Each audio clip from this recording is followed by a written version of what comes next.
one big mistake from people that come from B2C to B2B is that, I hate to say this, but the users themselves are quote unquote less important, because if you provide a great solution and a great experience for the users, but their combined output doesn't result on solving the business problem, then your product is useless. So you gotta make sure that you solve the business problem, because in B2B, you're solving a problem for the company embodied in your champion.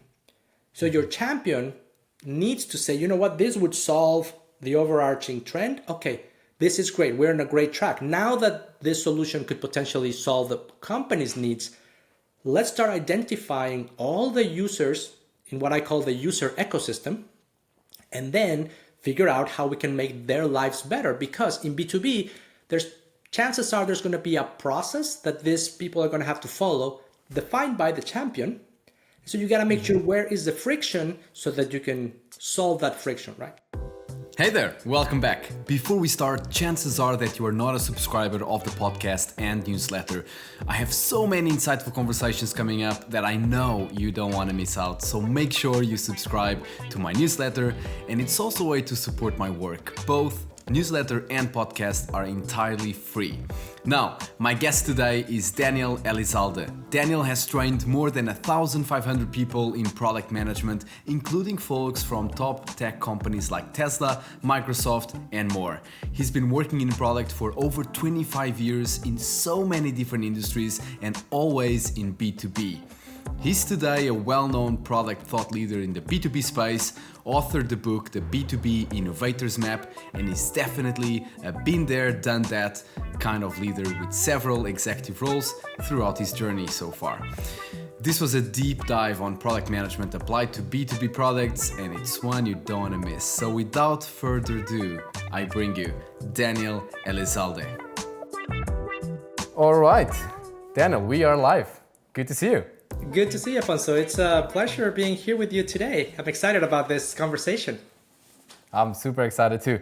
So, Daniel, you are the author of the B2B Innovators Map. You have more than 20 years of experience across a large range of industries like manufacturing, aerospace, automotive, telecom, e-commerce, renewable energy, and you name it, probably a bunch more. And you've trained more than 1,000 product people. Is that correct?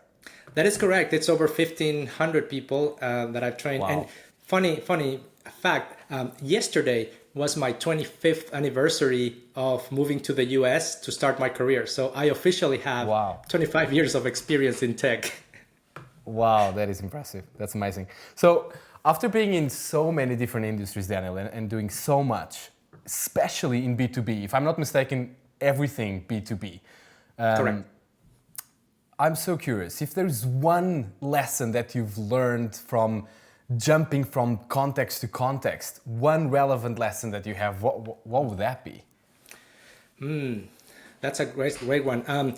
I think one thing that I've learned is, especially in B2B, context matters a lot. And so jumping from industry to industry, understanding the mechanics of that industry, what does it mean to be in that industry? Who are the players? B2B is an ecosystem play. So who are the ecosystem players? What are the key pains, challenges, regulations of that industry? So when you're changing industries, it's important to understand the context, because the product knowledge is just part of it, but it's not everything. Absolutely. So, okay, imagine that you are a product manager that is now making the leap to a B2B business, and he or she is hearing this conversation and thinking, wow, Daniel is so right, I really need to dive into the context. How might they learn that? What are the first steps that you would recommend someone starting a new job in a new B2B context? What would those first steps be for them to learn the context? Of course. So I think there's two pieces of context there. One is the business model. So if you are coming from B2C and you're moving into B2B, just understanding how B2B works, and we can talk a lot more about that, because B2B across industries, it's somewhat similar. So that's the first thing. Now, if you understand B2B, then the industry context, it's important. And I've developed all these mental frameworks on how to go about that, but it's really about understanding what are the pains of that industry, and then breaking it down to the specific sub-industry that you're interested for context. So I'll give you an example. I am very passionate about climate tech, applying technology to solve the climate crisis. I'm an advisor of companies. I've been head of product for climate companies. And so climate tech is a huge umbrella. So when people tell me, I want to work in climate, what about climate? Is it the generation of electricity? Is it the transmission of electricity? Is it in agriculture? Is it in water? Is it in resilience? Is it in buildings? And each one, okay, it's in energy. Okay. Is it transmission, generation? Okay. Is it for buildings? Is it for homes? Is it energy storage or solar or wind? Right. And so once you start narrowing it down, then you can say, okay, I'm interested in, let's say when I was head of product of energy storage for behind the meter to connect to the smart grid. Well, they have very specific challenges. Okay, now I can actually dive into the context of what are the problems that sub part of the industry solves, who are the customers, and how can I apply my technology and PM skills to that problem. Because if you don't have that breakdown, it's impossible. You can't just say, I'm going to go into healthcare, into transportation. That's too big. Okay, I see. So very important is to understand your subcontext that you're operating in and try to map that ecosystem, try to map the interdependencies between those different elements of the ecosystem and really dig into the pains of each industry, understand the competitive landscape and all of that stuff. Is that right? That is correct. And you will notice that just like when you're starting to click with your customers in discovery, things start making sense and become easier. Same thing with this context. Once you get to a specific sub-industry context, let's say energy storage for buildings, there's associations for that. There's LinkedIn groups for that. There's companies that do specific things for them. And so it's a lot easier to say, okay, I found my tribe, and it's a lot easier to start digging further. There's conferences for them, etc. When you are too high and you don't know where to go, it's because you're still too broad. Exactly.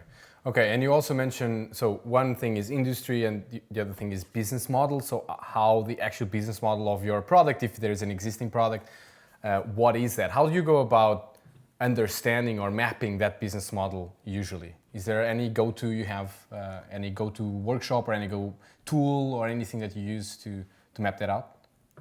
Yeah, that's a good question. I rely on my 25 years of experience. So there's a couple of things. So the business models at the highest level, it's B2B and B2C, right? Just a very high level. And so the main differences, there are many, but one of the big differences is that in B2C, you sell a little bit to a lot of people. In B2B, you sell a lot to few companies, right? So that's a big difference, right?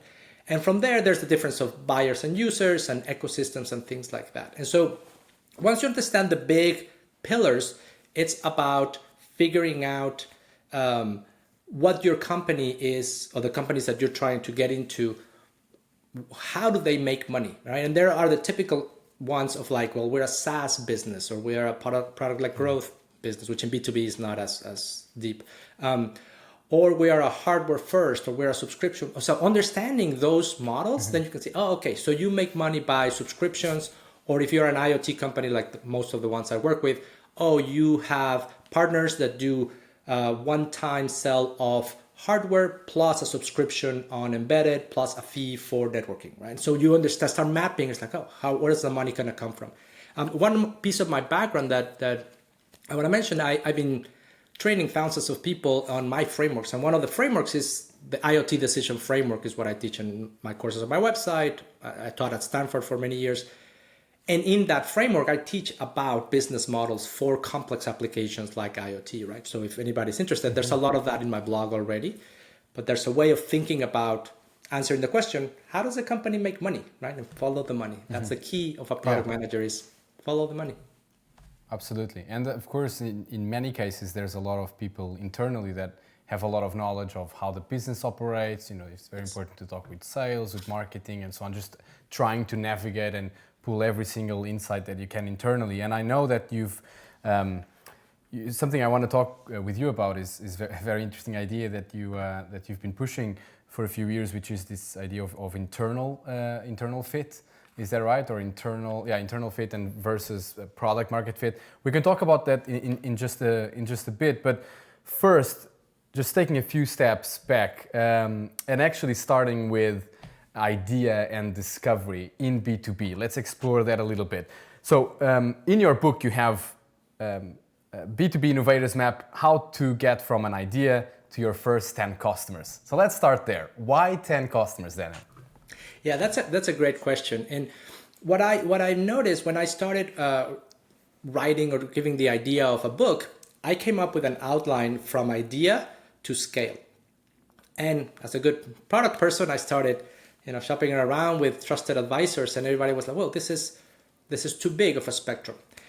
And so by digging deeper, I learned that most companies fail very early on. Most companies don't even get to their first 10 customers. And so that's what the idea of reducing the scope to say, okay, let's try to figure out the first part of the journey. And then the way I think about it is, because in B2B, you're selling a lot of money to very few companies. If you focus on your early stage of innovation, on delivering value to your first 10 paid customers, at that point, you're going to pretty much see everything that there is to see.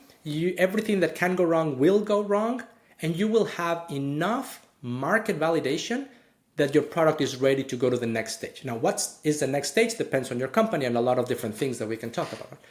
But I've seen that if you're able to deliver value to your first 10 different companies, remember, B2B is about selling to a company, so different companies in the same target market, then you have really, really good market validation. So that's where the whole concept comes from. And that's where the concept also clashes a little bit with the idea of product market fit, which I'm sure we're gonna talk about. Yeah, we're gonna talk about. But just to pick up on something you said, you talked about the target market, right? So it's very important that we get those first 10 customers, because it's such an important validation that we have something there. There's something there if we get our first 10 customers in a B2B context. How do you know where to find these people? How do you define your target market? Because I know you teach something like this on your courses, the criteria. I think you mentioned something about the 3 main criteria of target market, or 5 components of well-defined target market. Yes. Maybe we don't have time to explore all of those, but give us some lights on how do you define a target market? What are these components that are super important for someone to reflect on? Yeah, no, thank you for bringing that up, because I see that one of the biggest challenges of companies launching new products, whether they're startups or they're established companies launching new products, is that they don't get traction because they are not focused on the same target market. So they're all over the place, and so they can't really tell whether the problem that they're solving for this company in transportation versus this in healthcare versus this in energy, is there anything there that you can actually push towards scale? So the first thing is figuring out what target market you're going to go after. And target market just means a group of companies that share the same pains. And in the book, I have the 5 characteristics, right? So they have to be in the same industry. They have to be the same company or equivalent company size, right? If you have selling to a small business versus a Fortune 500, very different pains, right? They have to be in the same geography to start. And that's because a lot of the work that I do is in regulated industries. So different regulations will really kill your product. The title, the role of the person that has the pain has to be similar, right? You are going after directors of operations, right? And then the use case has to be the same. If those 5 things are aligned, you have a target market. Now, in the book, I explain a lot how to get there and how to size it to see if there's a profitable market. But basically, if you have those 5 components, then you can find 10 companies that meet that criteria. And if you can sell your product and deliver value to them, you have a really, really good chances of expanding in that market. All right. So if someone who's listening now, they get all these 5 criteria and they think, okay, I get it, I understand, but now what I'm struggling with is to find these people to even talk to, because that's a challenge I hear a lot from folks working on B2B. It's like, yeah, there's all these fancy books on discovery and all these nice articles, but it's mostly B2C, and I can't even find customers to talk to in the first place. So Daniel, enlighten us. How do you find customers to talk to in a B2B market? Yeah, that's a great point, and that's actually one of my favorite talk points that I do when I talk about this kind of things, about how everything is so B2C focused. And one of the advices I heard at a conference was, well, just park your team at a Starbucks and just ask people and show your app. And it's like, I am selling to director of operations of nuclear reactors. Like, tell me the Starbucks that has those people, right? So the first step is narrow down the target market, because when you narrow the target market, then you know who you need to find. Part of the challenge is that if you don't have that market, then how are you going to find people that are different, right? And then the second step is the hard one. How do you find them? So there's a couple of techniques that I have in B2B sales. The sales team has a lot of influence, so they can help you get to existing customers of that market. But what I've found most useful is what I call building a discovery network. And what this is the product management team needs to build your own pool of people that you can do discovery on. And there are many techniques that I have in the book on how to do that, and in my courses about innovation, of building that. You're basically building a mini community. You can do events, you can do webinars, you can do blog posts, and then people interact with them. And little by little, you win their trust, and then you can actually interact with them, right? And so the whole idea is go to where they are, go to conferences, be a speaker at conferences so those people see you, and little by little start building a relationship with those people. And then in time, they'll be opening up for you to do the discovery, right? So it takes time, and it is challenging because those people are busy, and any minute that they're talking to you, they're not tending to their business, which is very different than B2C.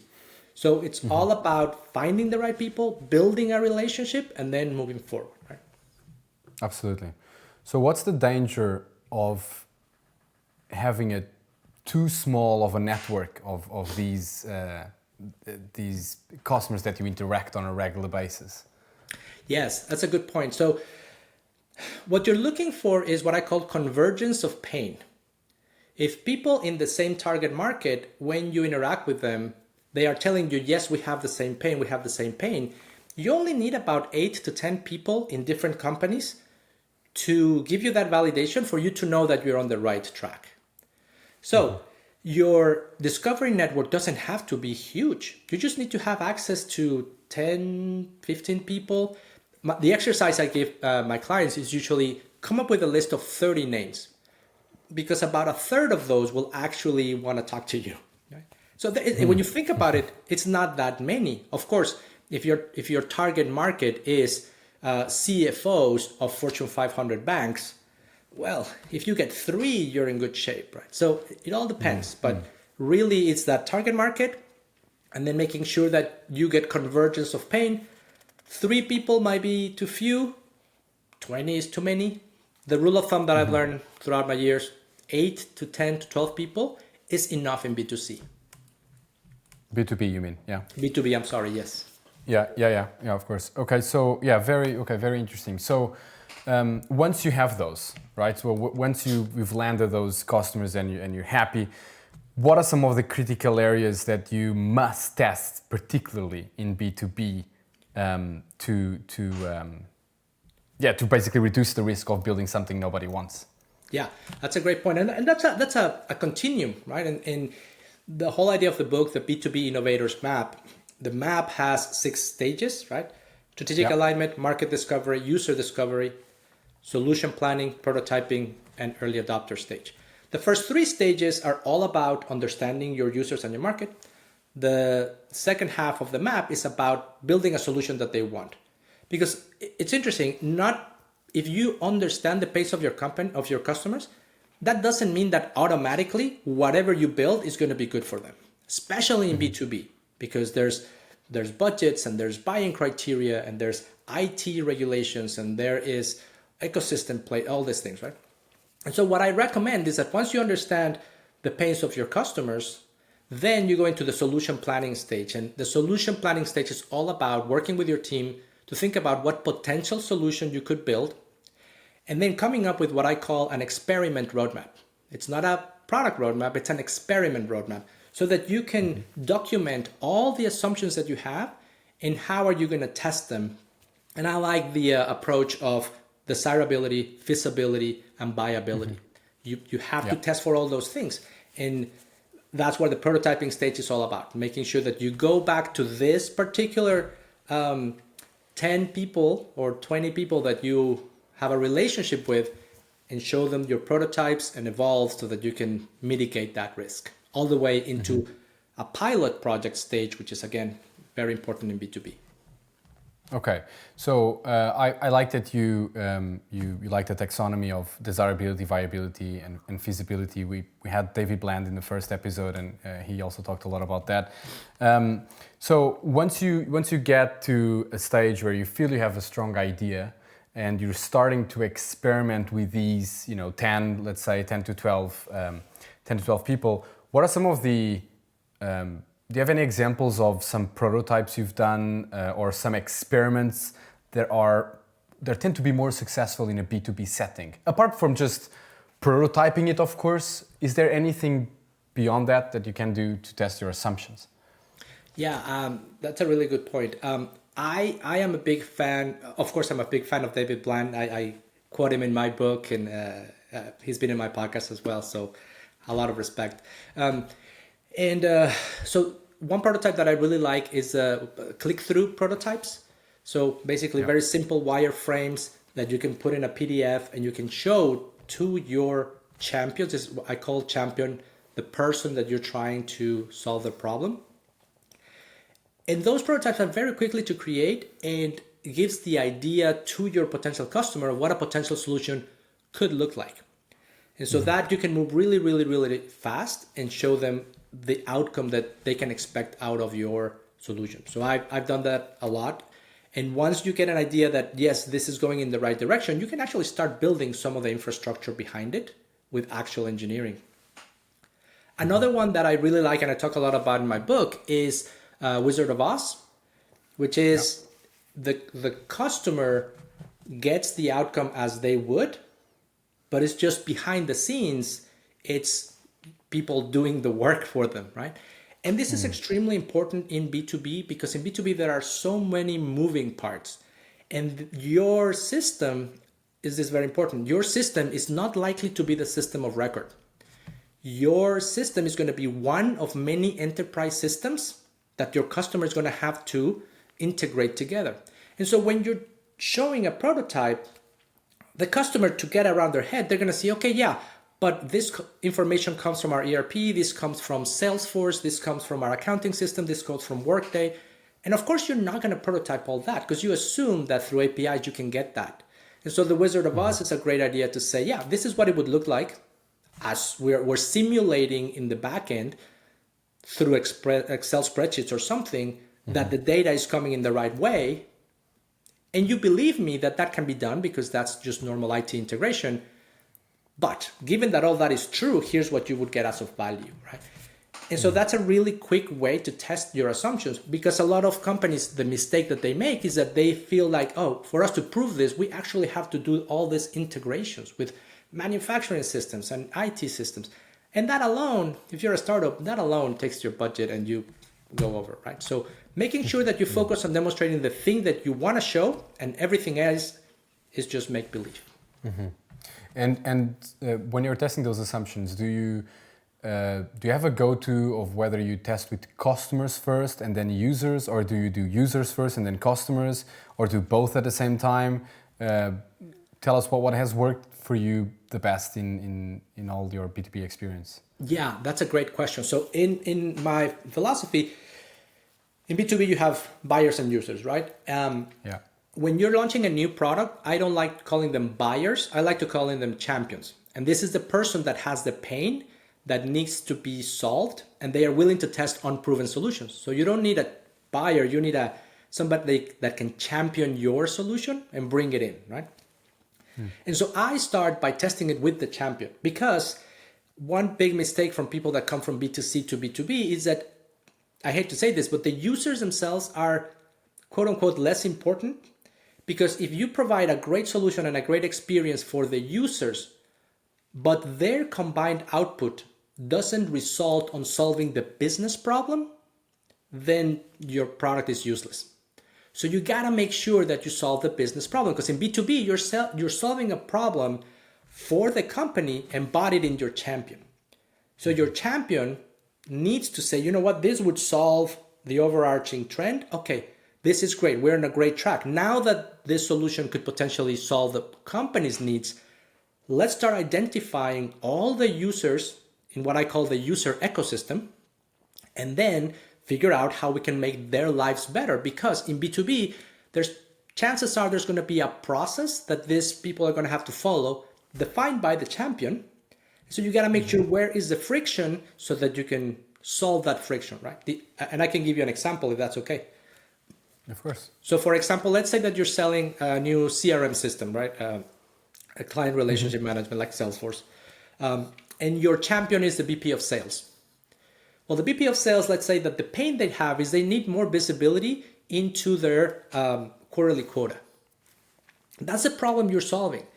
And so when you're doing some discovery and then some early prototypes, you need to demonstrate that your solution can give them visibility into their early quota. And then you need to identify the user ecosystem. So that includes the VP of sales, of course, but there's going to be IT personnel, account managers, admins, all these other people. And you have to understand what is their process in this whole journey, right? So an account executive, how do they interact with this and how can they give visibility? And then an IT system, how do you add new users and blah, blah, blah. And by talking to those users, you identify the big pieces of friction.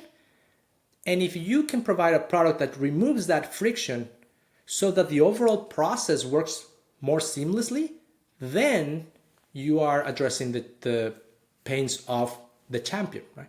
And some users might not get any love, right? And that's okay. I mean, a lot of us hate some enterprise systems and it's like, oh, the interface is terrible. Yeah, investing in your particular mini use case doesn't add value to the main user or the main champion. So maybe later, maybe never, right? So that's just how it is in enterprise. That's very interesting. So, all right. So what you're saying is, in some B2B contexts, you will always have the champions, what you call the champions, the people that are actually buying your solution, and then of course you may have just users using your solution that the company bought, basically. Right. And when you have that dynamic, which is very common, you want to make sure that the buyers, what you call champions, they love your stuff and they're willing to pay for it. Right. And of course, is great if users themselves also love it. But what you're saying is, if you have to prioritize, make sure you get the customer right, the buyer in a way. Correct. Okay, very interesting. So when you're doing discovery with a buyer, let's say the customer or the champion, as you call it, what are some of the most important things that you need to get right? Apart from just desirability. So what are some of the specific things in B2B that you want to, those boxes that you want to tick, basically? Is there anything that comes to mind? Yes, of course. There's a few things. One of the things that I want to understand usually when I'm doing this kind of discovery is like, what is the overarching pain, right, that they're trying to solve? And from early on, you want to understand the impact of this pain, because that's going to help you later with willingness to pay. Basically, you need to know if you're solving a $10 problem or a $10 million problem, right? Because if it's such a small problem, they might not be willing to buy a new solution, because one of the things that always bite people in B2B is switching costs. Remember, you have established enterprises that are already doing some work. So you're asking your customer, hey, here's my new unproven solution, switch to us and we'll deliver value. Well, oftentimes they will tell you, you know what, switching is more painful than actually dealing with the pain, so we're just not going to do it, right? So you have to understand the depth of the pain. And And then you have to understand all the different players that are involved in that ecosystem, right? So are the users the ones that need to be serviced? Or like, for example, in manufacturing usually doesn't buy directly from the vendors. They buy through system integrators. And so system integrators are really your buyer, and they're going to influence the sale to manufacturing. So you have to understand how the channeling goes into your customer. So it's really complex, right? So what is the pain? What is the impact? And what are they doing today to address that issue?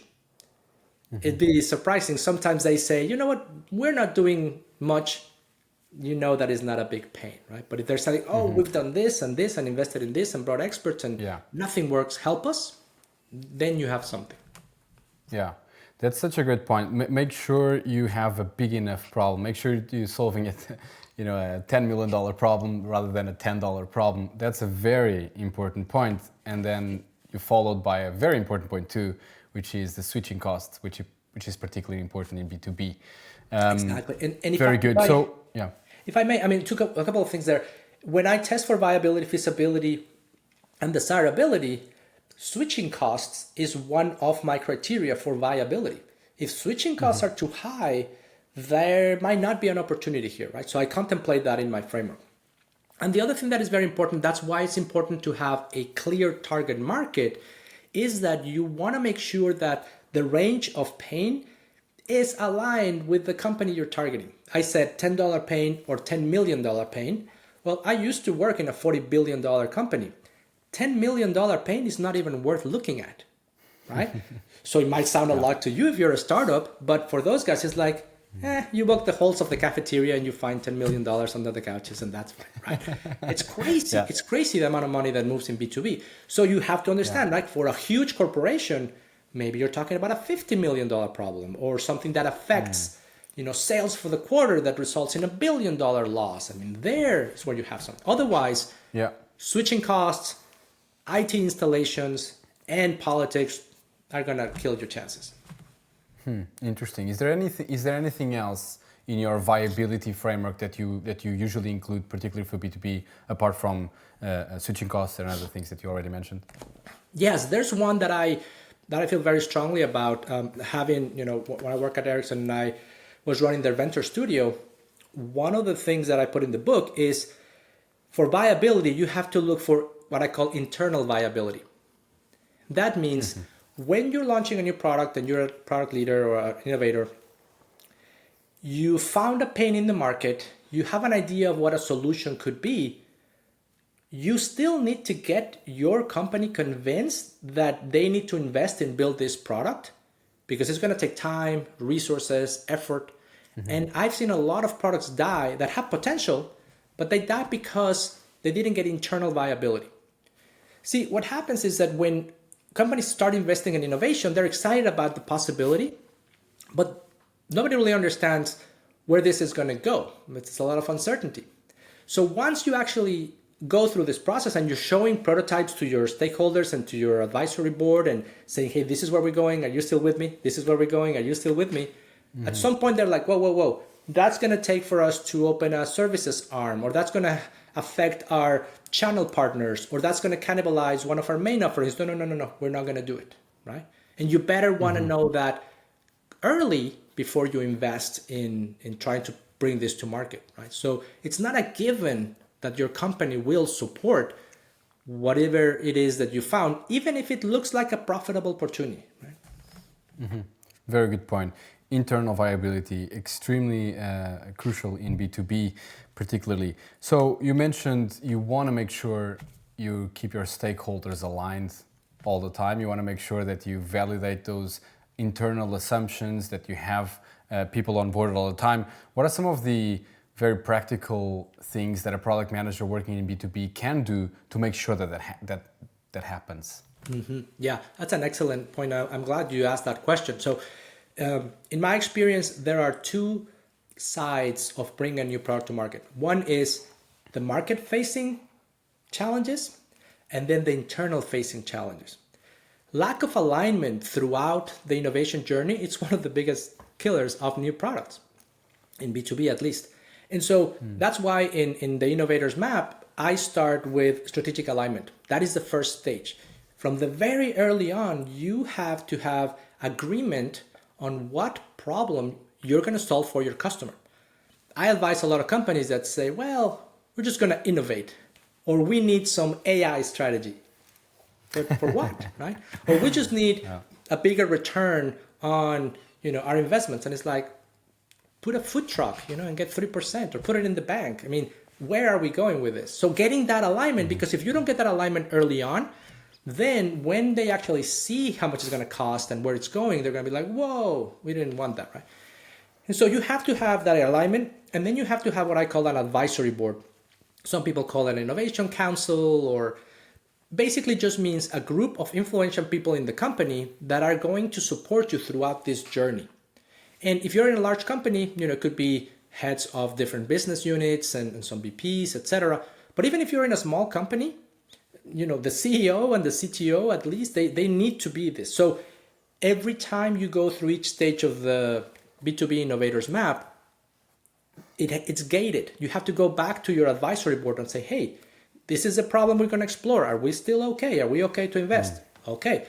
And then at that point is, for me to go to the market discovery stage, I will need this amount of money to hire an agency, or I will need a designer or a developer. Okay, great.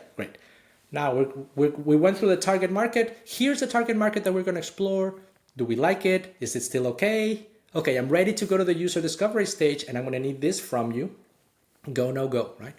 And so by involving them in the process and having them make the go, no go decisions, they're going to be with you throughout the way, right? And so they trust you and they know where you're going. Because one of the problems is that stakeholders usually see innovation as a black box. So they're like, okay, you do your thing and hopefully we'll get some money on the other side. But if that's the thinking, you already lost them.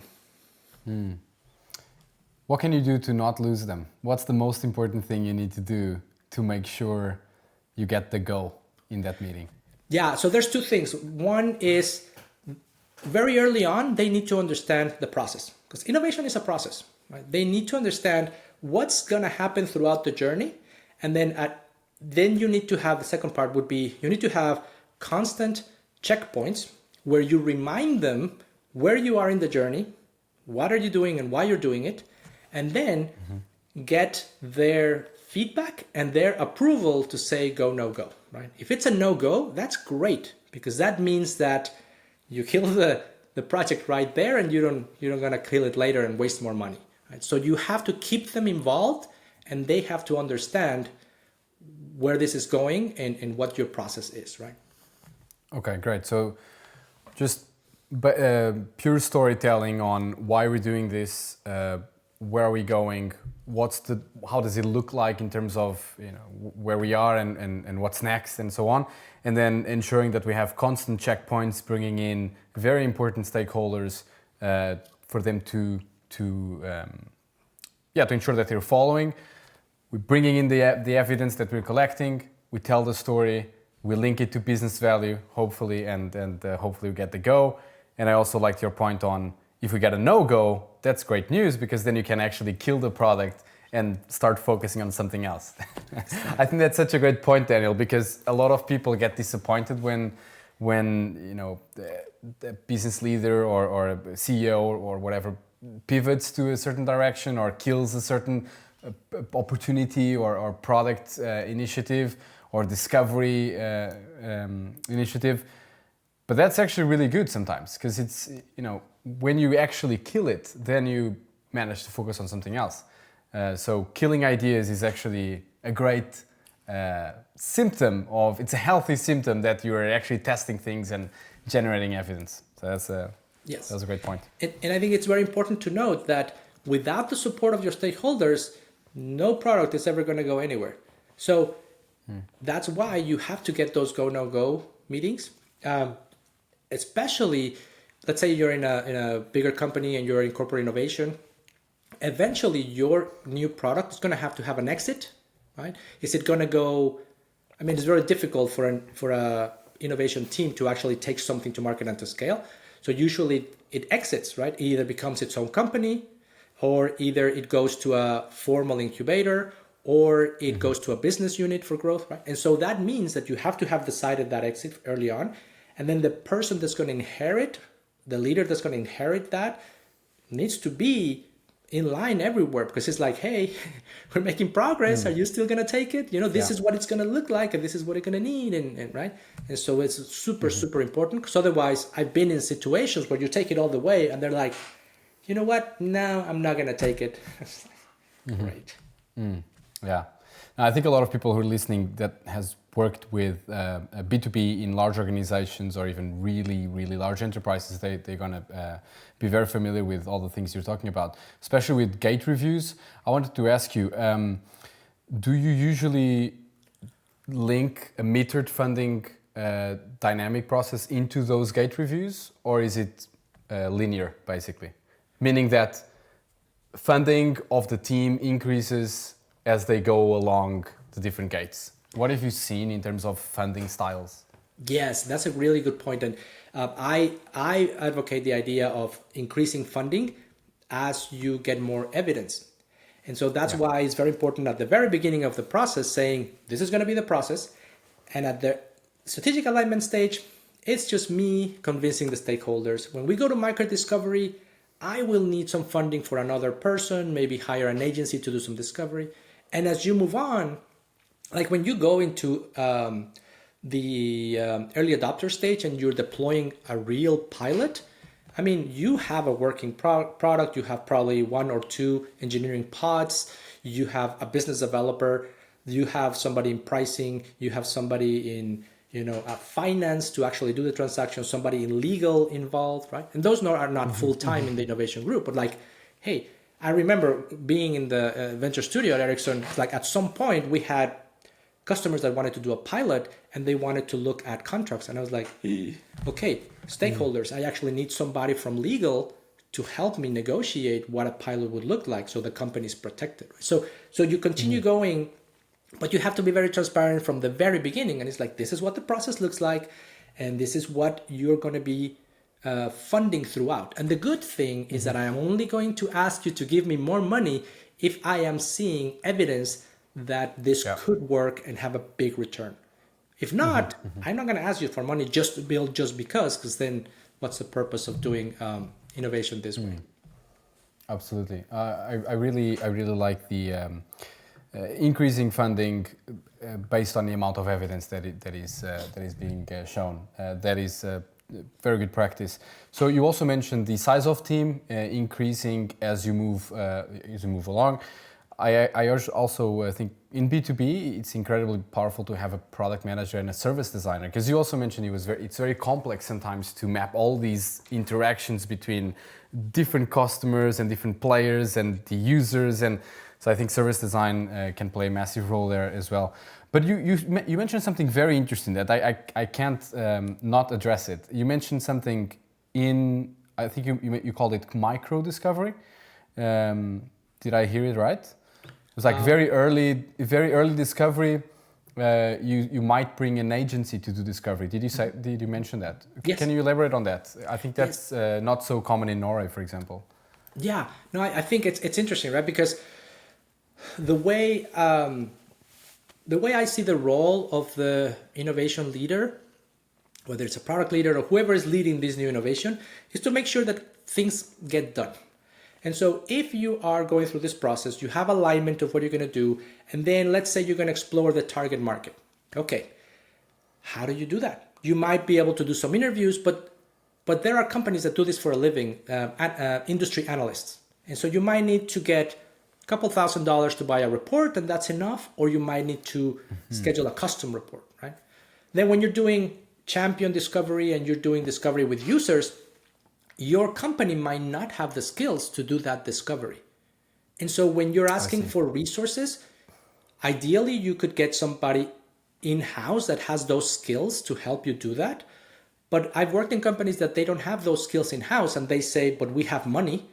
Can you go out and hire an agency to do that discovery for us? Great, right? And so that's the whole idea, right? It's like you have to figure out how you can get it done. And sometimes when you have more experience and you've been around the block, they say, oh yeah, Mark from engineering, has done some wireframes. He can do the discovery.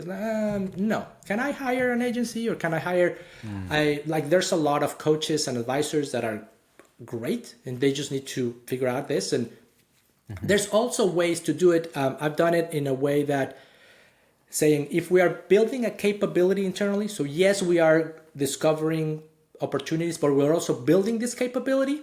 Let me hire a coach, and they will train my team in how to do this and advise us through the process this first time, so that the next time around, my team has the skills, right? And that's why being connected with the network of coaches. I mean, I've actually hired David Bland to come and train my team, and many others, right? And so that's it's very important to make sure that thing gets done. Yeah. And be honest with yourself. If your company doesn't have the skills to pull it off, same as you go in this, let's say, solution planning, and you're turning out that the solution that you're building now, let's say that you're a software company, and what really solves the problem is an IoT company, and you don't have hardware or embedded expertise. You're not going to build a hardware team. You outsource that. And so that's where being resourceful and figuring out how you're going to advance this forward is a key element for innovation. Mm-hmm. Mm-hmm. Nice. And I can also think about, all the whole business strategy of mergers and acquisitions as well, when it comes to the example you just gave. Sometimes it can be much easier to, if you have the cash, to just acquire a startup or a company with that expertise or with that product or whatever that you might need. And if I may, I've been actually in pitches for when I was working at startups, pitching to the board of directors and pitching to get their next round of funding. And they said, how are you going to use this money? Well, we need to do some discovery, and we need to hire a UX designer with an experience in research to help us do that. So part of your money is going to go to that, because here's where we're going and this is why we need it, right? And so it's not only in big companies, it's like in a startup, that work still needs to be done. If the company doesn't have the money now, you can do funding, you can do all sorts of things, right? But you're responsible making sure that it happens at the level of quality that you need, so that truly you are reducing that risk. Absolutely. All right, Daniel, let's go back to something we talked in the very early beginning that I promised people that are listening that I would revisit. Product market fit. You think it's a useless metric. Do you think it's a useless metric for B2B and B2C, or just B2B? Because I have no experience in B2C, I'm just going to hold comment on that one. So my whole experience is in B2B. And all right. And yes, so I think it's a useless metric in B2B. And I'll tell you why. As I been working in innovation for a long time, launching a lot of products, advising a lot of companies, everybody defines product market fit differently. Mm-hmm. They have different ideas of what it takes to get there, what it is, how do you know you will be there? And at some point I got a little bit obsessed about this, and I started talking to people. And in fact, in my podcast, I interviewed Steve Blank, the father of Lean Startup and Product Market Fit. And he told me the same thing. He's like, yeah, you can define product market fit as when products are flying off the shelf. And it's like, well, in B2B, you don't have shelves to begin with, but okay.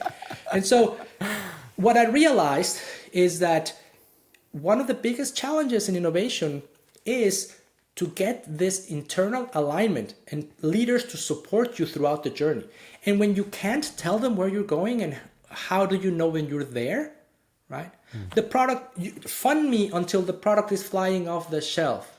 Fund me until we build something that people love, right? If you work, like if you sell to utilities, if you sell, it's like, they're not going to love it anyway, right? So the key here is it's a communication tool, and it creates a lot more confusion, because your role as innovation leader is to get everybody on the same page.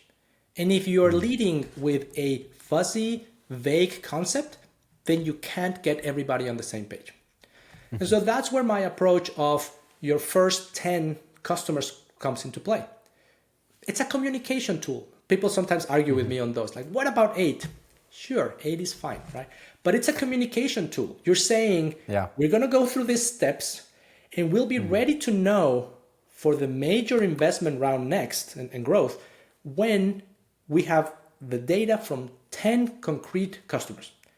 So 10 is a number that everybody understands, that everybody can get behind, and you can actually track and you say, well, we're making progress. We have our first pilot project. We have our second pilot project. We need 10 more, right? Or 5 more or whatever. And so that's why I also advocate against terms like MVP. So you're really trying to get the confusion out of language, and you're saying this is exactly what we're doing, and this is exactly how we're going to know when we get there. Yeah, no, I absolutely agree that there's so many terms out there, and it's just a jungle. And especially something you mentioned in the beginning, the content that is out there is much more B2C focused as well. So there's well, I guess that's why you wrote your book in the first place, is to try to address that pain a little bit. But so since we're now talking about B2B versus B2C, let's dig into it a little bit. So what are for someone that is working in B2C, that is now moving to a B2B, what are some of the main mistakes that they will probably do, but maybe not anymore because you're going to tell them to be aware of them? Yeah, that's great. Thank you. So I think we've talked a little bit about them. So the fact that in B2C you sell a little bit to a lot of people. In B2C you sell a lot to a few, right? I've been in situations where you have one company that is going to buy $1 billion, right? Right. And so when you have that difference, then that means that each company has a lot of weight in the decisions of your roadmap. And also in B2B, you have the sales team. And I wrote an article recently about how in B2B, sales is king, deal with it. Right? And it's true. Right? And so they have a lot of influence to be able to take the roadmap because they're the ones closing these deals, and each deal can make or break a quarter. And so when you are in and sometimes I see in LinkedIn some advice of dealing with sales, and the B2C people would say, just tell them no. And it's like, yeah, right. And so that's why understanding that dynamic, and as a product person, your best ally is somebody from sales, and figuring out how to work with them, help them sell more. So that sales product dynamic is super, super, super important. And then the other aspect that I think is very important is ecosystems. Because in B2B, like I said, oftentimes you're not going to be the system of record. And so there's going to be a lot of partners that provide additional components. And there's often 99% of the time, 90% of the time, there's a services component. There's always a last mile customization for enterprise systems or IoT systems. So therefore, who does that? Is it a third party? Is it a services team within your organization? And you have to deal with that, right? So it's a lot more complex, and you just have to understand the dynamics, right? Sales, services, and then regulations if you're in a regulated industry with me. Great. I love the point about sales. So true. It's like if you work in a large B2B organization that is sales driven, and you don't get a lot of traction product led, you don't get a lot of product led growth, it's pure, sales business. Saying no is extremely difficult and sometimes even dangerous, and probably even impossible unless you already have some really kind of ingrained authority and in the organization, and you're a great storyteller and you're able to influence and so on. But even then, it's very difficult to navigate. And it's even difficult in smaller companies. Like I work at advising startups, and I work at startups myself.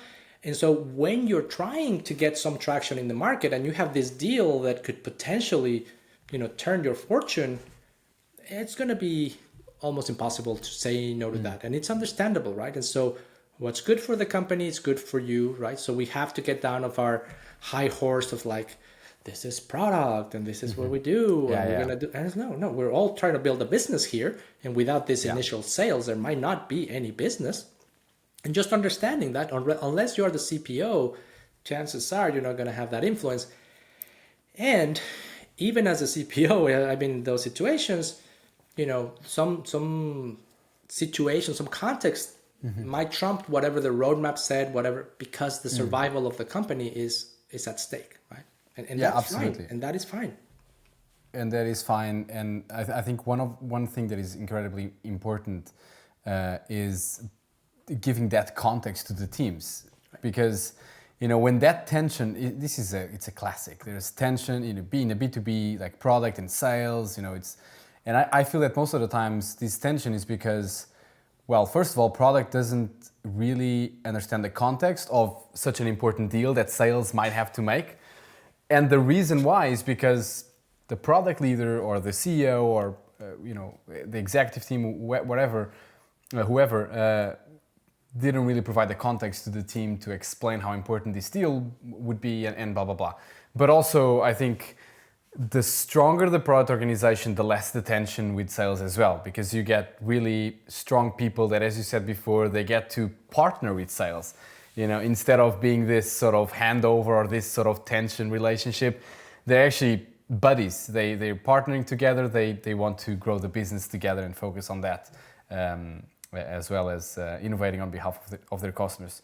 Daniel, I think that's really true. And I think, if I may add one more thought here, is it also depends on the context of your company. I've seen a lot about product-led growth recently and how it's starting to be like the be-all, end-all. It doesn't work for everything. It doesn't work for a lot of complex industries. And so as a product leader, you have to understand, yes, there are these trends, there are these tools that I can pull from product, but they might not work, right? And the example I gave, let's say that you're selling to utilities and you're selling critical infrastructure of batteries to support blackouts. And there's a storm coming and the utility operator wants to trigger all the batteries. And instead of triggering the batteries, they get a pop-up that says, do you want to upgrade to our premium thing for $5 more a month? It's like, that's just doesn't work, right? So there are some industries that are so complex that they need sales, that they need that integration, penetration, right? There's places for this upcoming methodologies like PLG, but that doesn't mean everywhere. And so that's why, as a B2B product leader, you have to understand the context of your company, and then don't be dogmatic, right? It's like, how can we help the business move forward? That's our job. Exactly. Which is one of the first things you mentioned.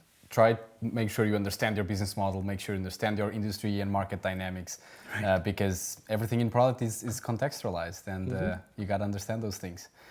Daniel, this was such a great conversation. When can people find your stuff? Where can people find your stuff, I mean?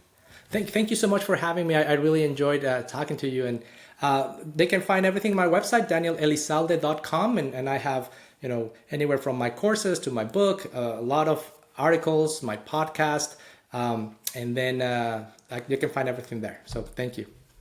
Cool. What's the latest course you're teaching now online? Is it online? Anybody can sign up? Or yes. It's an online course, and it's basically the course of the book. So it's called Mastering B2B Product Innovation, and it's an online self-paced course that goes through the B2B Innovators Map, and it really touches on a lot of these things, like this building a discovery network, working with sales, get support from your stakeholders throughout the journey, etc. So it's all there on my website. You can find it. Thank you. Cool. Amazing. So for those who are listening, if you are in B2B, if you aspire to be in a B2B context one day, make sure you check Daniel's fantastic work in Daniel Elizalde's website. All right, Daniel, such a pleasure to have you. Thank you so much for joining me. Thank you for the opportunity. Talk to you soon. All right. Talk to you soon. Bye-bye. All right, that was it for today. I hope you enjoyed the episode. Make sure you subscribe to my newsletter so you don't miss out, and see you next time.